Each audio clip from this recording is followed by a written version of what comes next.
66 వరకు చదువుదాం. మత్తయి సువార్త 27వ అధ్యాయము 62 నుంచి 66 వరకు లేఖనాలను చదువుదాం.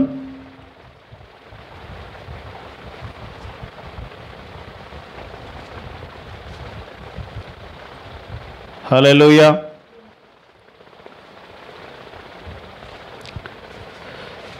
ప్రభువు యొక్క పునరుత్థానాన్ని పురస్కరించుకొని పోయిన శుక్రవారం మనం గుడ్ ఫ్రైడే రోజు పస్కా బలి గురించి ప్రభు అయిన యేసుక్రీస్తులో ఎలాగున నెరవేరిందో మనము చూసాము. అదే రీతిగా ఈరోజు అదే పస్కా ప్రభువు యొక్క పునరుత్థానానికి మరి పరస్పర సంబంధం ఉన్నట్లుగా మనము చూస్తాం. పస్కా పండుగ ఇశ్రాయేలీలను బంధింపబడిన స్థితి నుంచి విముక్తి చేసింది. మోషే నాయకత్వంలో దేవుడు ఈజిప్టు నుండి తన ప్రజలను విడిపించి వారికి విడుదల కలిగినట్లుగా మనము చూస్తున్నాం. అదే రీతిగా ఈ పునరుత్థానము వలన ప్రభు అయిన యేసుక్రీస్తు శిలువ మీద మరణించి ఆయన పునరుత్థానము ద్వారా మనలను పాప బంధకాల నుంచి ఆయన మనలను విడిపించినట్లుగా మనము చూస్తూ ఉంటున్నాం. సో పస్కా గొర్రెపిల్ల యొక్క రక్తము ఇశ్రాయేలీయుల యొక్క కుటుంబాలను ఇండ్లను కాపాడినట్లుగా మనము చూస్తూ ఉంటున్నాం. అదే రీతిగా ప్రభు అయిన యేసుక్రీస్తు యొక్క రక్తము మనల్ని ప్రతి విధమైన పాపాల నుండి మనల్ని తప్పించి మనల్ని క్షమించి మనల్ని విమోచించినట్లుగా మనము చూస్తూ ఉంటున్నాం. కాబట్టి మన బంధకాలన్నిటి నుంచి దేవుడు మనల్ని విమోచించినాడు. దేని ద్వారా అంటే పునరుత్థానము ద్వారా. ఇశ్రాయేలీలు పస్కా గొర్రెపిల్ల ద్వారా ఏ రీతిగా అయితే వారు విమోచింపబడ్డారో అదే రీతిగా ప్రభు అయిన యేసుక్రీస్తు శిలువ మరణం, ఆయన కార్చిన రక్తం, ఆయన మరణము ద్వారా మనకు మరి విమోచన కలిగింది. అయితే పునరుత్థానము వలన ఏం జరిగింది? పునరుత్థానము యొక్క ప్రాధాన్యత ఏంటి? పునరుత్థానము దేవుడు ఎలా మరణములో నుండి ఆయన ఎలా పునరుత్థానము చెందాడో ఈ దినము మనము లేఖనాలలో చూడబోతూ ఉంటున్నాం. పునరుత్థానము ద్వారా మనము ఆయన యొక్క ప్రేమను, ఆయన యొక్క జీవాన్ని, ఆయన యొక్క విజయాన్ని, ఆ విజయములో మనము కూడా ఎలాగున పాలిభాగస్థులమవుతున్నామో మనము లేఖనాలలో చూస్తాం. మత్తయి సువార్త 27వ అధ్యాయము 62వ వచనం నుంచి మనము గమనిద్దాం.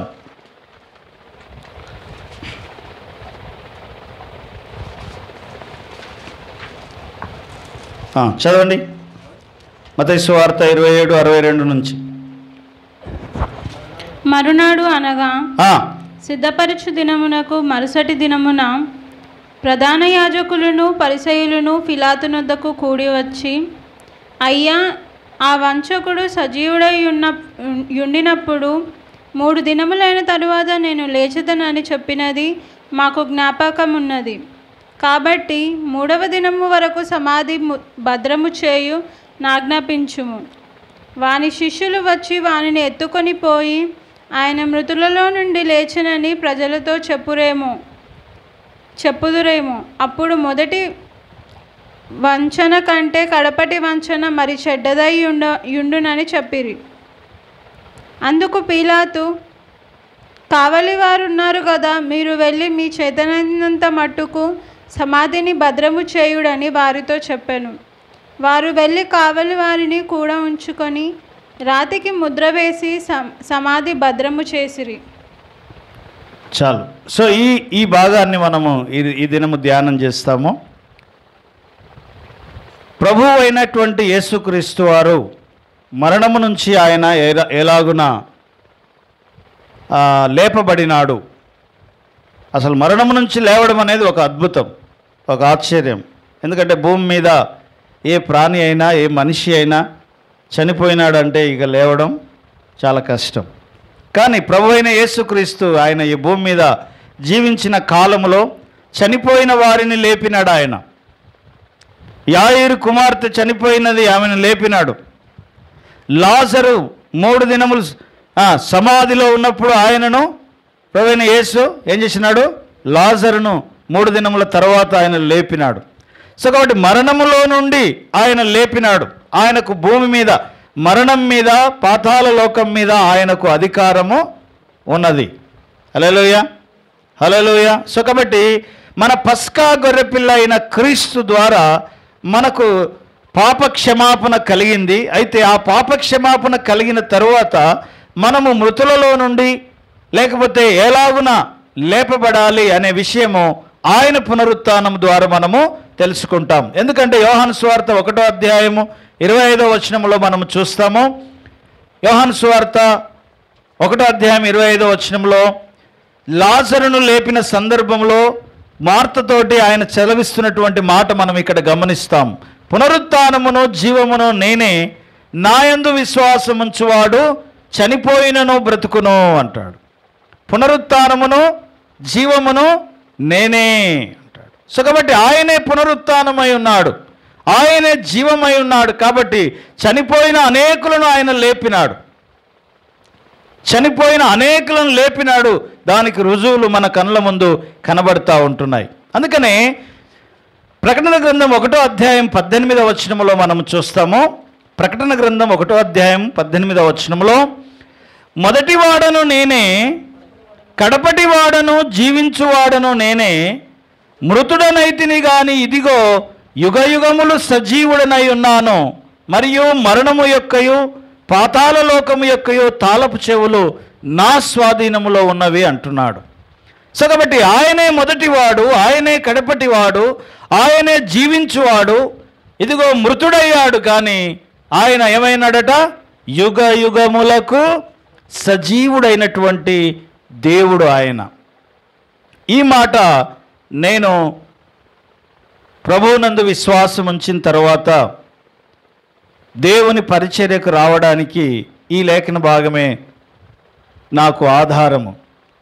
పరిచర్యకు రావడానికి నేను సందేహిస్తున్న సమయంలో, వెనక ముందు ఆలోచిస్తున్న సమయంలో దేవుడు నాతో స్పష్టంగా మాట్లాడినటువంటి మాట ఈ ప్రకటన గ్రంథం 1వ అధ్యాయం 18వ వచనం. భయపడకుము, నేనే మొదటివాడను, నేనే కడపటివాడను, ఇదిగో నేను జీవించి ఉన్నాను, మృతుడనైతిని గాని యుగయుగములకు నేను సజీవుడనై ఉన్నాను, పాతాళము యొక్క తాళపు చెవులు, మరణము యొక్క తాళపు చెవులు నా స్వాధీనంలో ఉన్నవి, నువ్వెందుకు భయపడుతున్నావు అని ప్రభువు నాతో మాట్లాడినాడు. సో కాబట్టి ఆయన జీవించి ఉన్నాడన్న మాట మనకు గొప్ప ధైర్యాన్ని ఇస్తుంది. హల్లెలూయా. ఆయన పునరుత్థానుడయ్యాడు అనే మాట మనకు పరిశుద్ధాత్మ యొక్క శక్తిని మనకు అనుగ్రహిస్తూ ఉంది. సో కాబట్టి ఆ పునరుత్థానపు శక్తి చేత మనం ఏం చేయాలంట? తిరిగి లేవాలి మనం ఉన్నటువంటి అన్ని పరిస్థితుల్లో నుంచి. అపొస్తలుల కార్యం 2వ అధ్యాయము 24వ వచనంలో మరొక లేఖన భాగం చదువుదాము. ప్రభువుని మరణము బంధించుట అసాధ్యము అనే మాట మనము అక్కడ చూస్తూ ఉంటున్నాము. మరణము ఆయనను బంధించి ఉంచుట అసాధ్యము, గనుక దేవుడు మరణ వేదనల నుండి తొలగించి ఆయనను లేపెను అంటాడు. హల్లెలూయా. అందరు నాతో పాటు ఏకీవించండి. హల్లెలూయా. సో కాబట్టి మరణము ఆయనను బంధించి ఉంచుట అసాధ్యము అనే మాట మనం ఇక్కడ చూస్తూ ఉంటున్నాం. సో కాబట్టి ఆయనను బంధించాలని చాలా ప్రయత్నాలు చేశారు. బంధించడం అంటే మనకు కరోనా వచ్చిన టైంలో మనము ఇళ్లల్లో బంధించబడి ఉన్నాం. వీధిలోకి వెళ్ళడానికి చాలా భయపడిపోయాం. ఎందుకు? మరణ భయం. బయటికి వెళ్తే చచ్చిపోతావు. బయట ఏముంది? మరణం ఉంది. బైబిల్లో ఎప్పుడు రాయబడి ఉంది, మరణము మీ కిటికీల దగ్గర ఉంది, మరణము మీ వీధిలో ఉంది, మరణము మీ డోర్ దగ్గర ఉంది. ఎందుకు అంటే మరణ భయం. కరోనా మనల్ని అందరినీ ఏం చేసిందంట? లాక్డౌన్ చేసింది. కానీ దేవుని వాక్యం చెప్తా ఉంటుంది, ఆయనను లాక్డౌన్ చేయడం అనేది అసాధ్యము అంటుంది. ఆయనను లాక్డౌన్ చేయాలని చాలా ప్రయత్నాలు చేశారంట. హల్లెలూయా.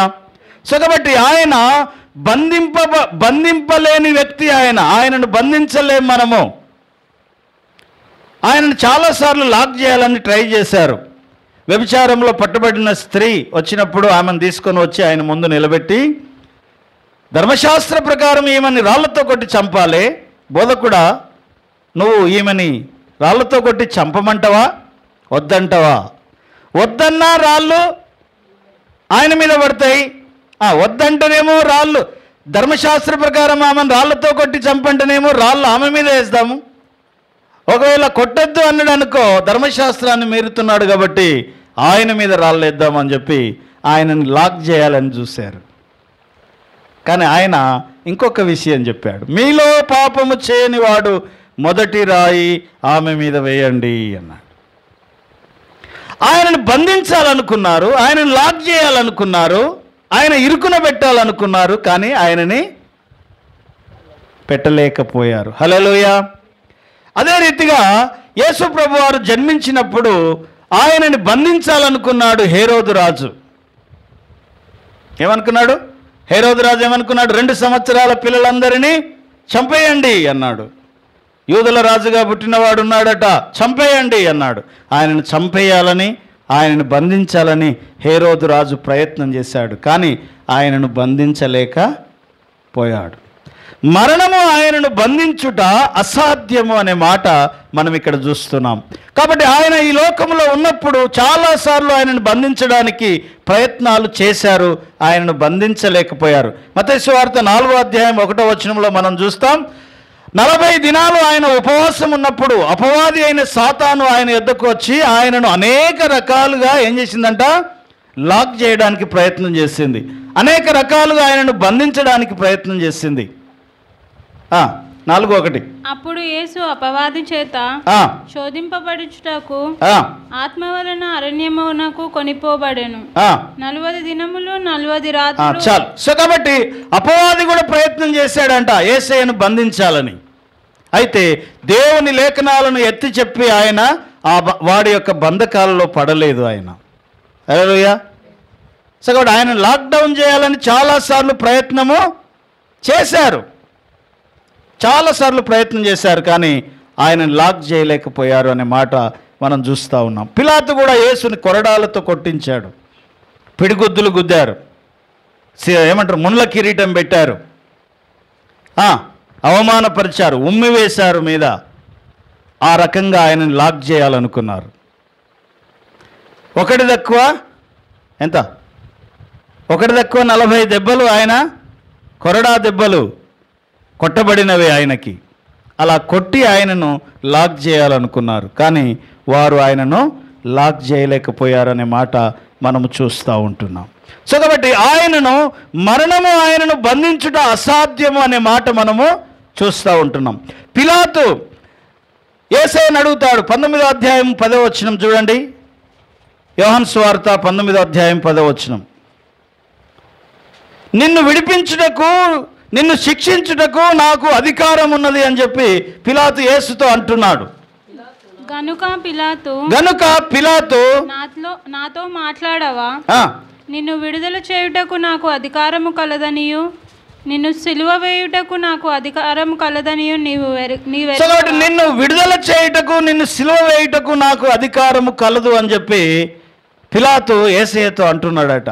నువ్వు నాతో మాట్లాడు, నాకు చెప్పు, ఏదైనా ఉంటే నేను చూసుకుంటా, నాకు అధికారం ఉంది అంటున్నాడు. అప్పుడు యేసయ్య ఏమన్నాడట? 11వ వచనం. అందుకు యేసు, పైనుండి నీకు ఇయ్యబడి ఉంటేనే తప్ప నా మీద నీకు ఏ అధికారం, పైనుండి నీకు ఇయ్యబడి ఉంటేనే తప్ప నా మీద నీకు ఏ అధికారము లేదు. అందుచేత నన్ను నీకు అప్పగించిన వానికి ఎక్కువ శ్రమ అంటాడు అక్కడ. హల్లెలూయా. సో కాబట్టి ఆయనను లాక్ చేయడం అసాధ్యం. అందుకని మరణము ఆయనను బంధించుట అసాధ్యము అనే మాట మనం చూస్తూ ఉన్నాం. అయితే ఆయనను బంధించడానికి ఏమేం ప్రయత్నాలు వీళ్ళు చేశారో మనము లేఖనాలలో మనము చూస్తూ ఉంటాం. మత్తయి సువార్త 27వ అధ్యాయము చివరి వచనాలు 65, 66 వచనాలు చదవండి. అందుకు పిలాతు, ఆ, కావలి వారు ఉన్నారు కదా, కావలి వారు ఉన్నారు కదా, మీరు వెళ్ళి మీ చేతనైనంత మట్టుకు సమాధిని భద్రం చేసుకోండి వారితో చెప్పాను. సో కాబట్టి కావలి వారిని పెట్టారు. వాళ్ళు ఆయనను బంధించడానికి ఏమేం చేశారో మనం ఇక్కడ చూస్తూ ఉంటున్నాం. అంటే యేసును బంధించడానికి ఒకటి మరణము చేత ఆయన్ని బంధించాలనుకున్నారు. మరణం అనేది ఆత్మ సంబంధమైనది. చాలామంది మరణ భయము వచ్చిందనుకోండి, మరణ భయం వలన మనము చాలా విషయాల్లో బంధింపబడి ఉంటాం. చాలా విషయాలు చేయకపోవడానికి కారణం ఏంటంటే భయం. ఏ భయం అంట? మరణ భయం. హల్లెలూయా. సో కాబట్టి ఈ మరణ భయం అనేది ఎలాంటిది అంటే ఆత్మ సంబంధమైన మరణం గురించి మాట్లాడుతూ ఉంటున్నాడు. హల్లెలూయా, హల్లెలూయా. సో కాబట్టి ఆది కాండంలో మనం చూస్తాము, ఆదాము అవ్వలు తినకూడదన్న పండు తిన్నప్పుడు ఏం జరిగింది అక్కడ? మీరు నిశ్చయముగా ఈ పండు తినమున చచ్చెదరు అన్నాడు. కానీ నిజంగా చచ్చారు వాళ్ళు? శారీరకంగా చావలేదు. మరి ఎలా చచ్చారు? ఆత్మీయంగా చచ్చారు అన్నమాట. మరణం అనేది ఏంటిదంట? ఆత్మ సంబంధమైనది. మరణం అనేది ఏంటిది? శారీరకంగా నువ్వు బ్రతికుండొచ్చు, కానీ ఆత్మీయంగా నువ్వు బ్రతికున్నావా, సచ్చున్నావా అనేది మనము దేవుని వాక్యం దగ్గరికి వస్తే మనకు అర్థమవుతూ ఉంటుంది. సో కాబట్టి ఆజ్ఞ అతిక్రమించారు కాబట్టి ఆజ్ఞ అతిక్రమం పాపం, పాపం వలన వచ్చు జీతం మరణం అన్నాడు. సో మరణం ఏంటిదంట? మరణం స్పిరిచువల్, ఆత్మ సంబంధమైనటువంటిది. ఒకటి, మరణము ద్వారా ఆయనను బంధించాలని ప్రయత్నము చేశారు, అది సాధ్యము కాలేదు. తర్వాత రెండవది, ఆయనకి సమాధిని, ఈ అరిమత యోసేపు అనేటువంటి ఒక ఆయన క్రొత్త సమాధిని తన కోసం రాతి సమాధిని తొలిపించుకున్నాడు. ఆ రాతి సమాధిలో ఆయన పెట్టబడినాడు. సమాధి చేత ఆయనను బంధించాలనుకున్నారు. అది ఒక బాక్స్ కాదు, లేకపోతే అది ఇంకా వేరే కాదు, కానీ అది ఎలాంటి సమాధి అంట? రాతిది తొలిచిన సమాధి. హల్లెలూయా. ఆ రాతిని తొలిచి ఆ రాతి సమాధి మీద ఏం చేశారంటే ఒక పెద్ద బండరాయిని పెట్టేశారంట. ఎవ్వరు దాన్ని కదిలించలేరు. అలాంటి పెద్ద బండరాయిని పెట్టి ఆయనని బంధించటానికి ప్రయత్నం చేశారు. తర్వాత ప్రభుత్వం యొక్క, అంటే అప్పుడున్నటువంటి రోమా ప్రభుత్వం యొక్క ముద్ర వేశారంట. దాన్ని గొలుసులతో బంధించి ఆ సమాధిని దానికి ఏం చేశారంట? సీల్ వేసేశారు. అంటే రాజముద్రను ఎవడన్నా తొలగిస్తాడా? గవర్నమెంట్ వాళ్ళు వచ్చి ఒక ఇంటిని సీల్ చేశారనుకో, ఇంకెవరైనా వచ్చి ఓపెన్ చేస్తారా దాన్ని? లీగల్గా ఆయనను బంధించాలని ప్రయత్నం చేశారన్నమాట. చట్ట ప్రకారం ఏం చేస్తున్నారు? ఆయనని బంధించినారు. తర్వాత అక్కడ కావలి వాళ్ళను పెట్టారు ఆ యొక్క సమాధి చుట్టూ. ఒకటి, మరణము ద్వారా బంధించాలనుకున్నారు, రాతి సమాధి ద్వారా ఆయనను బంధించాలనుకున్నారు. తర్వాత గవర్నమెంట్ ద్వారా లీగల్గా చట్ట ప్రకారం ఆయనను బంధించాలనుకున్నారు. తర్వాత మానవుల ద్వారా, అంటే సైనికులను, దాదాపు 50 మంది సైనికులను అక్కడ పెట్టారంట. ఎంతమందిని? 50 మంది సైనికులని ఆ సమాధి చుట్టూ భద్రపరిచారంట. ఎవ్వరూ ఆ సమాధిని ఓపెన్ చేయడానికి వీల్లేదు. అంటే ఈ రకంగా ఆయనను ఏం చేశారంటే లాక్ చేసేసారు. మనం కూడా చాలా విషయాలలో బంధింపబడి ఉంటాం. మన చుట్టూ చాలా బంధకాలు ఉంటాయి. ఆ బంధకాలను దాటి మనం ఏమి చేయలేం. ఫైనాన్షియల్ బంధకం ఒకటి, అనారోగ్యం అనేటువంటి బంధకం ఒకటి. హల్లెలూయా. కుటుంబాల మధ్య ఉన్న సంబంధాలనే బంధకాలు కొన్ని. రకరకాల బంధకాల చేత, మన పనులు అనే కొన్ని బంధకాల చేత మనం ఏమైపోయామంటే బంధింపబడి ఉన్నాం. ఆ బంధకాలను దాటి మనము ఎక్కువ ఆలోచించాం. హల్లెలూయా, హల్లెలూయా. సో ఆ బంధకాల పరిధిలోనే మనము ఉంటాము అనే మాట మనం ఇక్కడ చూస్తూ ఉన్నాం. సో కాబట్టి యేసుని ఏం చేశారంటే వాళ్ళు లాక్ చేశారు అనే మాట మనం చూస్తూ ఉంటున్నాం. అయితే దేవుడు దీన్ని కలుగజేసుకున్నాడు. దీంట్లో నీవు ఎప్పుడైతే వేరే వేరే బంధకాల చేత నువ్వు బంధించబడి ఉంటావో అప్పుడు దేవుడు కలుగజేసుకుంటే ఎలా ఉంటుందో, దేవుడు ఎలా ఆ లాక్డౌన్ని ఓపెన్ చేస్తాడో మనం చూస్తాం. యేసయ్యను అలాగున బంధించేశారంట. రాతి సమాధిలో దాని మీద పెద్ద బండ పెట్టి, దాని మీద గవర్నమెంట్ యొక్క సీల్ వేసి, దాని చుట్టూ కావలి వారిని పెట్టి ఆయనను కొట్టి చంపి ఆ సమాధిలో పెట్టేసి ఏం చేసినారంట? బంధించేసినారు. అయితే దేవుడు ఏం చేసినాడు ఇక్కడ? మనం అనేకమైన బంధకాలలో ఉన్నప్పుడు దేవుని వైపు తిరిగితే, దేవుని మీద ఆధారపడితే, దేవుడు అద్భుతంగా మనల్ని ఆ బంధకాల్లో నుంచి ఏం చేస్తాడంటే విడిపిస్తాడు. హల్లెలూయా. దేవుడు విడిపిస్తే ఎలా ఉంటుందో తెలుసా? చదువుదాం ఆ మాట. 28వ అధ్యాయం మత్తయి సువార్త 1వ వచనం నుండి. మత్తయి సువార్త 28వ అధ్యాయం 1వ వచనం నుంచి. పునరుత్థానం గురించి మనం ఆలోచన చేస్తున్నాము. అయితే అది యేసు పునరుత్థానం మాత్రమే కాదు, అది మన పునరుత్థానం కూడా. ఎందుకంటే యేసుతో పాటు మనము బాప్తిస్మం ద్వారా మరణించాము. తర్వాత యేసుతో పాటు ఆయన పునరుత్థానం ద్వారా మరలా మనము తిరిగి లేచాము. ఇది ఆయన పునరుత్థానం గురించి మాత్రమే కాదు, మన పునరుత్థానం గురించి కూడా చూస్తూ ఉంటున్నాం. చదవమ్మా 28వ అధ్యాయం. విశ్రాంతి దినము గడిచిపోయిన తరువాత ఆదివారమున తెల్లవారుచుండగా మగ్దలేని మరియయు వేరొక మరియయు సమాధిని చూడవచ్చిరి. ఇదిగో ప్రభుదూత పరలోకము నుండి దిగి వచ్చి రాయి దొర్లించి దాని మీద కూర్చుండెను. అప్పుడు మహాభూకంపము కలిగెను. ఒకటి, ఆ దూత దేవుడు తన మహాశక్తి చేత, తన పునరుత్థానపు శక్తి చేత దేవుడు తన బలమునంతా వాడి యేసును మృతులలో నుండి ఏం చేసినాడట? లేపినాడట ఆ సమాధిని. వీళ్ళ బంధకాలన్నీ బంధించేశారుగా, సీలేశారుగా, పెద్ద బండరాయి పెట్టేశారుగా, ఆ కావలి వాళ్ళని పెట్టేశారుగా. ఇవన్నీ పెట్టినాక కూడా దేవుడు కలగజేసుకుని ఏం చేశాడంట? ఆయనను సమాధిలో నుంచి స్త్రీలందరూ వచ్చి ఆ సమాధిని చూసేసరికి అప్పటికే ఆ సమాధి తెరవబడి ఉంది. తర్వాత అక్కడ ఒక దేవదూత కూర్చొని ఉంది. తర్వాత ఒక పెద్ద భూకంపము కలిగింది. ఈ 3 విషయాలు దేవుడు వాడిన విషయాలు.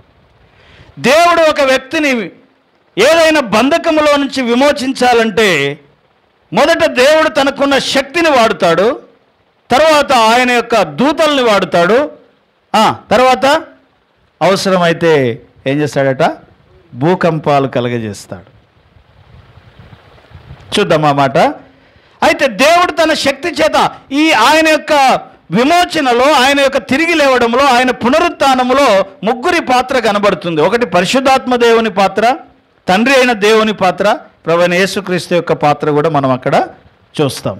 చూడండి రోమాపత్రిక 8వ అధ్యాయం 11వ వచనం. రోమాపత్రిక 8వ అధ్యాయం 11వ వచనం. మృతులలో నుండి యేసుని లేపిన వాని ఆత్మ మీలో నివసించిన ఎడల మృతులలో నుండి క్రీస్తు యేసును లేపిన వాడు చావునకు లోనైన మీ శరీరాలను కూడా ఆయన తిరిగి తన ఆత్మ ద్వారా జీవింపజేస్తాడు అంటాడు. సో కాబట్టి మనం మరణపు స్థితిలో ఉంటే దేవుడు క్రీస్తుని ఏ రీతిగా తన పరిశుద్ధాత్మ ద్వారా ఎలా అయితే తిరిగి లేపినాడో, చావునకు లోనైన మన శరీరాలను కూడా మరలా ఆయన జీవింపజేస్తాడు అనే మాట. సో కాబట్టి యేసయ్య పునరుత్థానములో పరిశుద్ధాత్మ దేవుడు ఇన్వాల్వ్ అయినాడు. తర్వాత మరొక మాట రోమాపత్రిక 6వ అధ్యాయం 8వ వచనం. తండ్రి అయిన దేవుడు ఎలా ఇన్వాల్వ్ అయినాడో మనం అక్కడ చూస్తాం. కాబట్టి తండ్రి మహిమ వలన క్రీస్తు మృతులలో నుండి ఎలాగున లేపబడెనో అలాగనే మనము కూడా నూతన జీవము పొందిన వారమై నడుచుకొనున్నట్లు మనము బాప్తిసము. కాబట్టి తండ్రి తన మహిమ వలన క్రీస్తును మృతులలో నుండి ఏం చేస్తున్నాడట? లేవనెత్తినాడు. అలాగుననే మనల్ని కూడా ఆయన ఏం చేస్తాడంట? ఏం చేస్తాడు? మనం ఉన్న అన్ని పరిస్థితుల్లో, అన్ని బంధకాల్లోంచి, మనం ఎక్కడెక్కడ సమాధి చేయబడిన స్థితిలో ఉన్నామో అక్కడ నుంచి దేవుడు మనల్ని లేవనెత్తుతాడు అనే మాట మనం చూస్తున్నాం. ఇంకో మాట చదవండి, అపోస్తల కార్యం 13వ అధ్యాయం 30వ వచనం. 13వ అధ్యాయం 30వ వచనం. అయితే దేవుడు ఆ, మృతులలో నుండి అయితే దేవుడు, తండ్రి అయిన దేవుడు మృతులలో నుండి ఆయనను లేపెను. 2వ అధ్యాయం 32వ వచనం. 2వ అధ్యాయం అపొస్తలుల కార్యం 2వ అధ్యాయం 32వ వచనం. దేవుడు ఆయనను మృతులలో నుండి లేవనెత్తినాడు అనే మాట మనం చూస్తూ ఉన్నాం. ఈ యేసును దేవుడు లేపెను, దీనికి మేమందరము సాక్షులము. హల్లెలూయా. సో పరిశుద్ధాత్మ దేవుని శక్తి ద్వారా ఆయన లేపబడినాడు. దేవుని యొక్క మహిమ వలన ఆయన లేపబడినాడు. తర్వాత యేసు ప్రభు వారు పిలాతుతో అంటాడు కదా, ఏమని? నేనే నా ప్రాణమును పెడతాను, ప్రాణమును పెట్టుటకు ప్రాణము తీసుకొనుటకు నాకు అధికారము కలదు.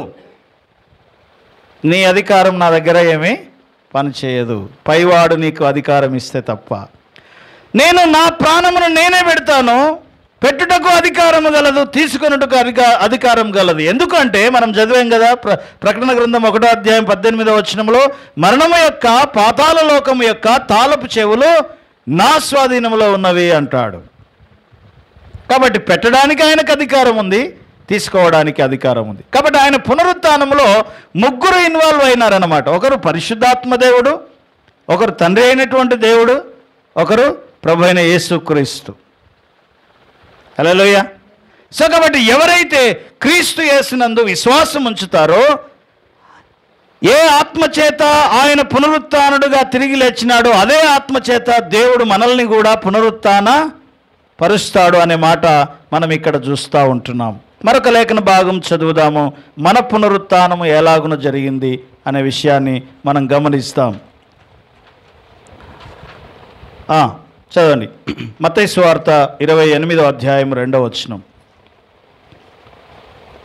మత్తయి సువార్త 22వ అధ్యాయం 8వ వచనం. ఇదిగో ప్రభువు దూత రెండవ విషయం. మొదటి విషయం ఏంది? దేవుడు తన యొక్క పునరుత్థానపు శక్తి వలన ఆయనను తిరిగి లేపినాడు. అందులో ముగ్గురు ఇన్వాల్వ్ అయినారు, తండ్రి, కుమార, పరిశుద్ధాత్మ దేవులు. అయితే రెండవది స్వర్గపు దూత, ఏమంటారు, ప్రభువు దూత ఆ స్థలానికి వచ్చింది. చదవండి. ఇదిగో ప్రభువు దూత పరలోకము నుండి దిగి వచ్చి రాయి పొర్లించి దాని మీద కూర్చుండెను. దేవుడు మనల్ని ఏమంటారు, లాక్ అయి ఉన్నటువంటి అన్ని పరిస్థితుల్లో మనకి ఓపెన్ చేయాలి అంటే దేవుడు అవసరమైతే తన దూతలను పంపిస్తాడంట. పేతురు చెరసాలలో ఉన్నప్పుడు సంఘము ఆసక్తితో ప్రార్థన చేస్తున్నప్పుడు ఏం జరిగింది? ప్రభువు దూత వచ్చి పేతురుని చెరసాలలో నుంచి, ఆ బంధకాలలో నుంచి, బంధింపబడిన ఆ స్థితి నుంచి ఏమైందట, ఆయనకున్న సంఖ్యలు ఊడిపోయినాయి, డోర్లు ఓపెన్ అయిపోయినాయి, కావలి వారిని దాటుకున్నారు, ఏమైపోయినాయి, ఇనుప గడియలను ఓపెన్ అయినాయి. ఎవరు వచ్చారు? ప్రభువు దూత దిగి వచ్చింది. పౌలు ఏమంటారు, ప్రభువు దూత దిగి వచ్చిన అంటే దేవుడు తన దూతలను పంపించి ఏం చేస్తాడంట, మనం ఎక్కడెక్కడ లాక్ అయి ఉన్నామో ఆ లాక్లన్నీ ఓపెన్ చేయగలిగిన వాడు ఆయన. దేవుడు తన పునరుత్థానపు శక్తి చేత, తండ్రి, కుమార, పరిశుద్ధాత్మల యొక్క పవర్ చేత మనకి విమోచన కలగజేయగలిగిన వాడు ఆయన. హల్లెలూయా. కొర్నేలి ప్రార్థన చేస్తూ ఉన్నప్పుడు కొర్నేలి ప్రార్థనను విని దేవుడు ఎవరిని పంపించాడంట? తన దూతను పంపించాడు. కొర్నేలి, నీ ప్రార్థనలు దేవుని సన్నిధికి చేరినాయి. హల్లెలూయా. నీ ప్రార్థనలు దేవుని సన్నిధికి చేరినాయి. ఇదిగో దేవుడు నన్ను పంపించాడు అని చెప్పి దూత వచ్చి కొర్నేలితో మాట్లాడుతూ ఉంది. ఇక్కడ మనం గుర్తుంచుకోవాలి, మనమున్న అన్ని బంధకాల్లో నుంచి మనల్ని విడిపించడానికి దేవుడు ఏం చేస్తాడంట? తన శక్తిని వాడుతాడు, తన దూతల్ని వాడుతాడు, అవసరమైతే ప్రకృతి విపత్తులను ఆయన కలుగజేస్తాడు. చదవండి ఇంకొక మాట. మూడో విషయం, మత్తయి సువార్త 28:2లో ఏం జరిగింది? అక్కడ మహాభూకంపము కలిగింది. ఏ భూకంపం అంట? భూకంపం కలిగితే ఏమేం జరుగుతుంది చెప్పండి?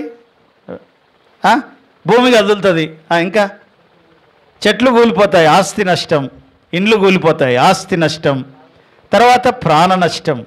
అంటే భూకంపం వస్తే ఏం జరగాలి? ఆ ఆస్తి నష్టం, ప్రాణ నష్టం జరగాలి. కానీ ఈ భూకంపం, దేవుడు కలుగజేసిన భూకంపం అంట ఆస్తి నష్టం, ప్రాణ నష్టం ఏం జరగలే. హల్లెలూయా. కృపాకర్, ఆస్తి నష్టం, ప్రాణ నష్టం జరగదు. దేవుడు కలుగజేసే భూకంపం ఎలా ఉంటుందో తెలుసా? దేవుడు భూకంపాన్ని కలుగజేస్తున్నట 27వ అధ్యాయం చదవండి, 51వ వచనం నుండి. మత్తయి సువార్త 27:51 నుంచి. దేవుడు భూకంపం కలుగజేస్తే ఎలా ఉంటుంది? అప్పుడు దేవాలయపు తెర పైనుండి క్రింది వరకు రెండుగా చీలెను.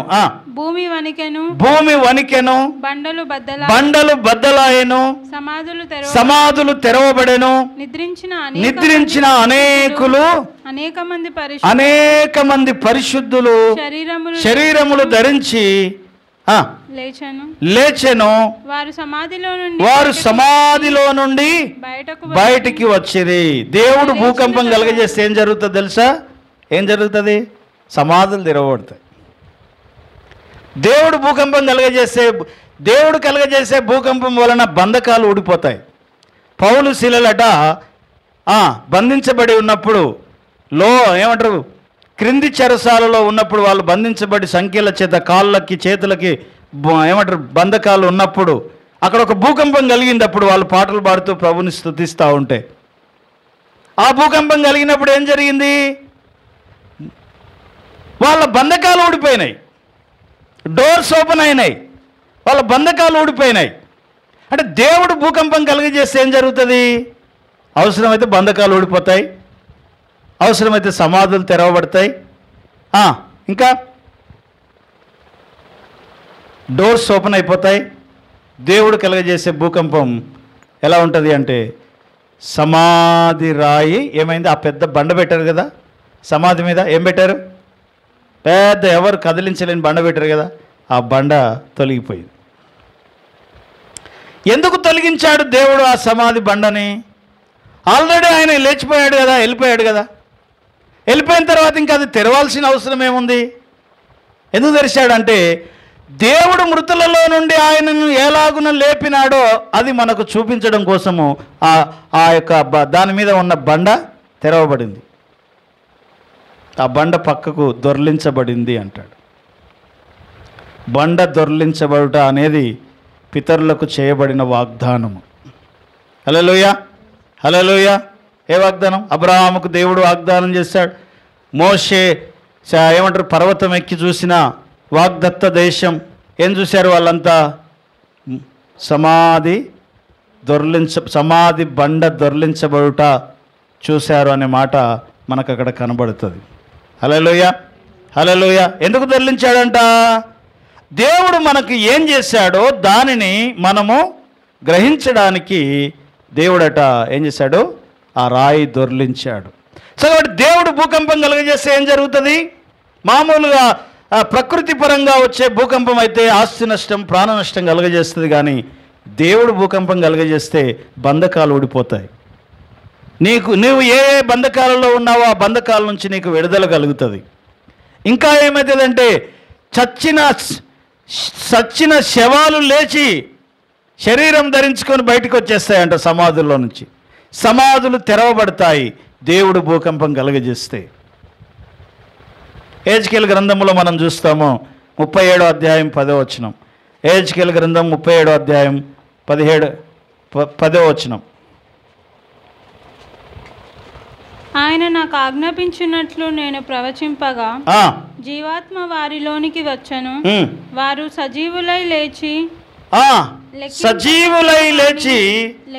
లెక్కింప సఖ్యము గాని మహాసైన్యమై నిలబడ్డారంట. ఎవరు? ఎండిన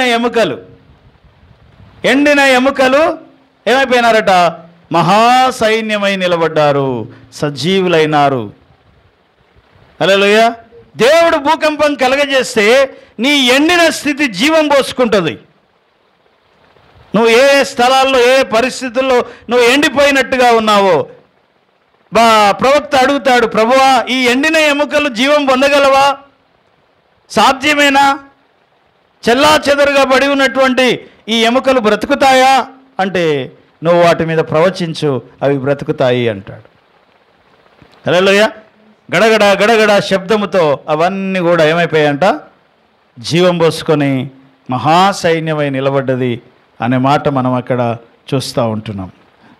మత్తయి సువార్త 28వ అధ్యాయం 4వ వచనం.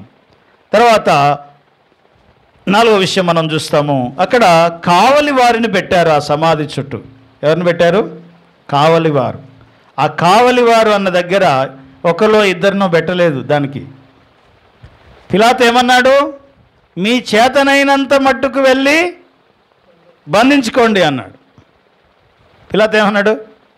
ఎంతమంది మనుషులను తీసుకెళ్తారో తీసుకెళ్ళండి, ఎంతమంది మనుషులను తీసుకెళ్తారో తీసుకెళ్ళి బంధించండి, మానవ ప్రయత్నాలన్నీ మీరు చేయండి అన్నాడు. కానీ 50 మందిని ఆ సమాధి చుట్టూ పెట్టారంట. వాళ్ళందరూ ఎలా అయిపోయారంట? చదవండి మత్తయి సువార్త 8వ అధ్యాయం అతనికి 4వ వచనం. అతనికి భయపడుట వలన కావలివారు వణికి చచ్చిన వారి వలె ఏమైపోయారంట? వాళ్ళు చచ్చిన వారి వలె మారిపోయారంట. దేవుడు కలగజేసుకుంటే నిన్ను బంధించాలని ప్రయత్నం చేస్తున్న మనుషులందరూ కూడా ఎలా మారిపోతారు? నీకు విరోధంగా లేచిన ఏ ఆయుధము వర్ధిల్లదు. చచ్చిన స్థితికి వెళ్ళిపోతారంట. హల్లెలూయా. నీకు వ్యతిరేకంగా మారిన వారు, నిలబడిన వారు చచ్చిన స్థితికి వెళ్ళిపోతారు. నిన్ను బంధించాలని ప్రయత్నం చేస్తున్న మనుషులు చచ్చిన స్థితికి వెళ్ళిపోతారు. చచ్చినోడు ఏం చేస్తాడు? ఏం చేయలేడు. కాలు కదిలేయలేడు, చెయ్యి కదిలేయలేడు. సో ఈ సచ్చిన యేసుకు కావలి ఉన్నటువంటి కావలి వారు వీరు సచ్చిన స్థితికి వెళ్ళిపోయారు. హల్లెలూయా. ఏమైపోయారంట? ఆయన్ని బంధించాలని వచ్చిన వాళ్ళు వీళ్ళు బంధించబడిపోయినారు. ఆయన బంధించాలని వచ్చిన వాళ్ళు 50 మంది ఏమైపోయారట? వీళ్ళు సచ్చిన స్థితికి వెళ్ళిపోయారు.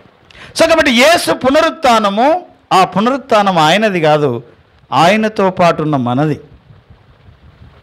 క్రీస్తు యేసునందు విశ్వాసం ఉంచుట ద్వారా మనం ఏమైపోతున్నాం? అపొస్తలుల కార్యం 22వ అధ్యాయంలో మనం చూస్తాం కదా, ఏమని? ఆయనను బంధించుట, మరణము ఆయనను బంధించుట అసాధ్యము. అయితే దేవుడు మరణ వేదనల నుండి తొలగించి ఆయనను లేపెను. మరణ వేదనలు తొలగించి ఆయనను లేపెను. మరణ వేదనలు అంటే చచ్చిపోయేటప్పుడు కూడా ఏముంటుందంట? వేదన ఉంటుంది. కొట్టిన పోదు ప్రాణం. పుట్టేటప్పుడు ప్రసవ వేదన ఉంటుంది తల్లికి బిడ్డకి. పుట్టేటప్పుడు ప్రసవ వేదన, చనిపోయేటప్పుడు మరణ వేదన. ఒట్టిన పోదు ప్రాణము. ఏదో కళ్ళు మూసుకుంటే అలా వెళ్ళిపోతుంది అనుకుంటున్నావేమో. ఆ మరణములో కూడా చాలా వేదన ఉంటుందంట. ఆ మరణ వేదనలన్నిటి నుంచి, మరణ భయములన్నిటి నుంచి దేవుడు మనల్ని ఏం చేసినాడు? విమోచించినాడు అనే మాట చూస్తాం. నీకు అందుకని మనం వెళ్ళక పాట పాడాం కదా, మరణ భయము లేదు మనకు, నరక బాధ లేదు మనకు. ఏం లేదట? మరణ భయం లేదు, మరణ వేదన లేదు, నరక భయము లేదు. ఎందుకంటే ఆయన లేచినాడు. ఆయన లేచినాడు కాబట్టి ఆయనతో పాటు మనము కూడా లేచినాము. రోమీలకు రాసిన పత్రిక 6వ అధ్యాయం 4వ వచనం. రోమీలకు రాసిన పత్రిక 6వ అధ్యాయం 4వ వచనం. కాబట్టి తండ్రి మహిమ వలన క్రీస్తు మృతులలో నుండి ఎలాగూ లేపబడెనో అలాగుననే మనము కూడా నూతన జీవము పొందిన వారమై నడుచుకొనున్నట్లు మనము బాప్తిస్మము వలన మరణములో పాలు పొందుటకై ఆయనతో కూడా పాతి పెట్టబడితిమి. బాప్తిస్మము ద్వారా, నమ్మి బాప్తిస్మం పొందటం ద్వారా మనం ఏమవుతున్నామంట? సమాధి చేయబడుతున్నాం. ఆయనతో పాటు మనం ఏమవుతున్నామట? నీళ్ళలో మునిగినప్పుడు ఏమవుతున్నాం? మనం సమాధి అయిపోతున్నాం. ఆయనతో పాటు మనము పాతి పెట్టబడితిమి. హల్లెలూయా. ఎవడైనా బ్రతకాలంటే వాడు సమాధి స్థితికి వెళ్ళినాకనే వాడు ఆత్మీయంగా పునరుజ్జీవాన్ని పొందుకుంటాడు. ఆ సమాధి స్థితిని చూడకుండా నీవు పునరుత్థానాన్ని అనుభవించలేవు.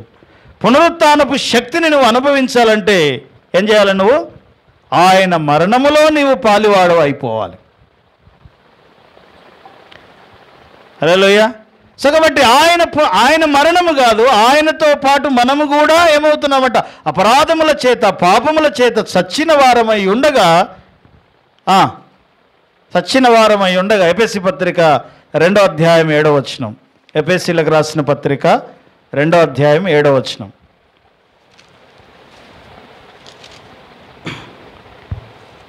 క్రీస్తు యేసునందు మనలను ఆయనతో కూడా లేపి పరలోకమందు ఆయనతో కూడా కూర్చుండబెట్టాను. సో కాబట్టి క్రీస్తు యేసునందు ఆయనతో కూడా లేపి, అంటే సమాధి చేయబడి పాతి పెట్టబడిన మనల్ని, అపరాధముల చేత పాపముల చేత సచ్చిన స్థితిలో ఉన్న మనల్ని ఆయనతో పాటు మనల్ని ఏం చేస్తున్నాడంట? హల్లెలూయా. ఏం చేస్తున్నాడు? ఆయనతో పాటు లేపి తండ్రి కుడిపార్శ్వమున ఆయన మనల్ని కూర్చుండబెట్టినాడు. కొలస్సీలకు రాసిన పత్రిక 2వ అధ్యాయం 15వ వచనం. మన పునరుత్థానం గురించి చూస్తూ ఉన్నాం. ఈ మన యొక్క పునరుత్థానం ఏంది అంటే, మరణ వేదనలన్నిటిలో నుంచి దేవుడు ఆయనను లేపినట్లుగా మనల్ని కూడా మరణ వేదన నుంచి, నరక వేదన నుంచి తప్పించి తండ్రి మహిమ వలన మనల్ని పునరుత్థానంలోనికి ఆయన జీవింపజేస్తూ ఉన్నాడు. నూతన జీవాన్ని మనకు దేవుడు ఇస్తూ ఉన్నాడు. తర్వాత ఆయనతో పాటు బాప్తిస్మము ద్వారా ఆయన మరణములో మనం పాలువారం అవుతూ ఉన్నాము. అయితే ఆయన పునరుత్థానము ద్వారా ఆయనతో పాటు మనం తిరిగి లేస్తున్నాం. ఆయన లేచినప్పుడు ఆయన ఒక్కడే లేవలేదంట.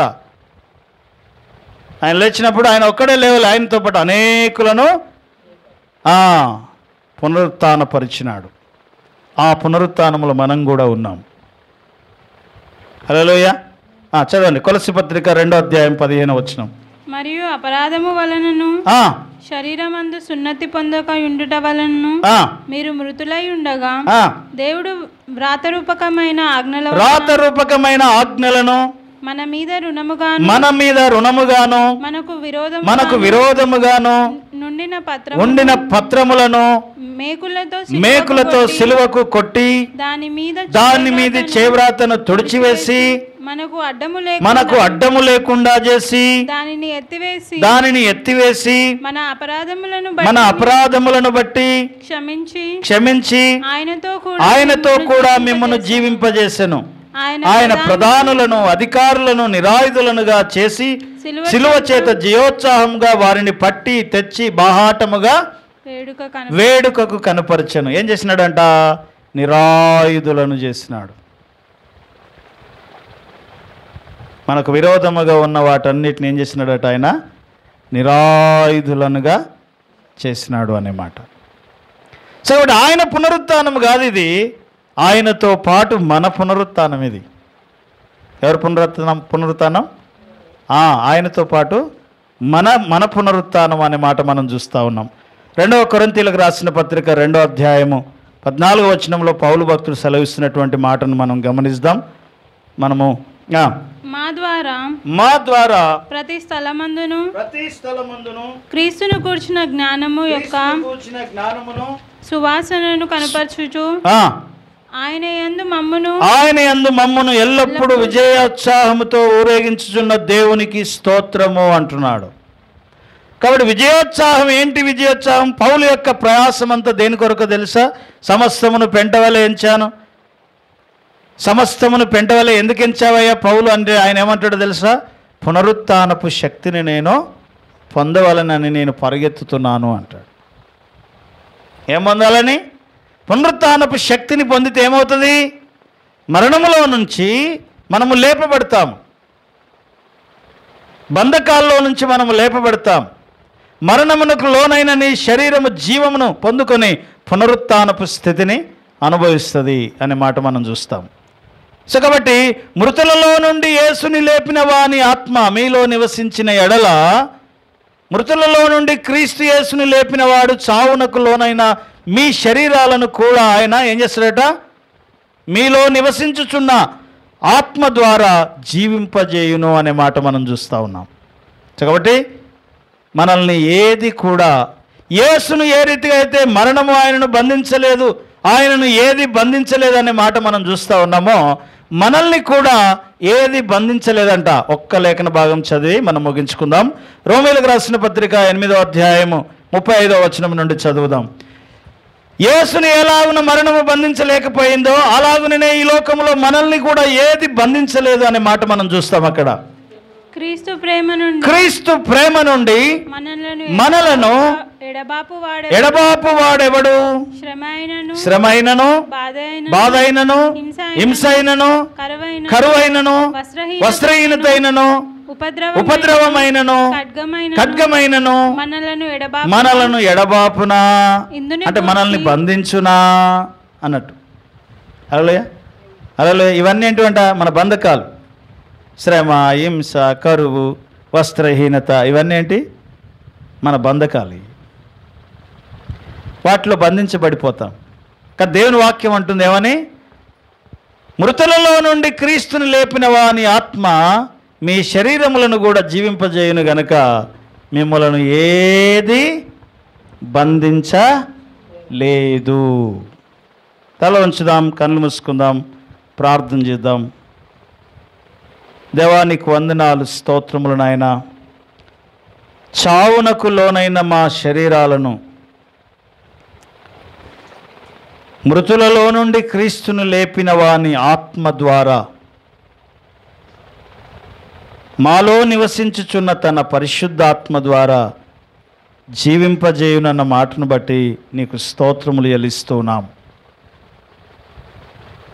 ఇది మా పునరుత్థానమునైనా. అనేకమైన బంధకాలలో మేము లాక్ చేయబడి ఉన్నాము.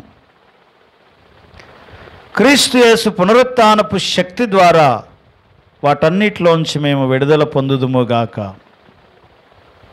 లెమ్ము, తేజరిల్లుము, యెహోవా మహిమ నీ మీద ప్రకాశించుచున్నది అన్న మాటను బట్టి నీకు స్తోత్రములు, వందనాలు చెల్లిస్తున్నాం.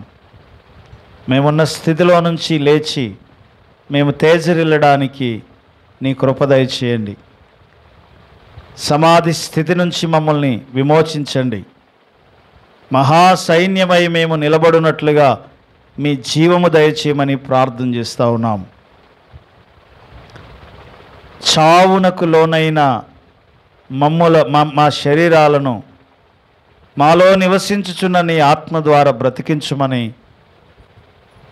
ఈ సమయాన్ని మా కొరకు దీవించినందుకు వందనాలు చెల్లిస్తూ ఈ పునరుత్థాన దినమున ప్రభువైన యేసుక్రీస్తు నామమున స్తుతించి కృతజ్ఞతాస్తుతులు చెల్లిస్తూ ప్రార్థిస్తున్నాము తండ్రి. ఆమేన్, ఆమేన్, ఆమేన్.